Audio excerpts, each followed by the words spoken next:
錢好難揾，好難食，但係都係要去揾錢。生活好苦，每日朝早食粒朱古力甜一下啦。今年我哋嚟到香港第3年啦，等陣要去律師樓簽辦公室嘅續約。係啊，就快有3年噶啦。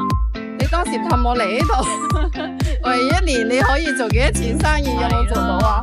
差啲啦，差啲仲要繼續努力啊！真係。我今朝真係人哋聽到講句說話，真係超級好笑。佢話生活好難，錢好難揾，咁但係都係要去做嘅，真係笑死我啦！真係，即係話我哋又要今年要續約啦，要諗下辦法咧，睇下點樣將我哋嗰個收入咧，即係提升啦。咁我喺度諗，我哋係咪要打我哋2個人嘅 IP？ 係咯，都幫人打咗唔少 IP 啦，應該要打我哋自己。係啊，幫我點個關注啦，你就係自己人啦。後面仲有更多嘅獨家資訊分享俾你哋。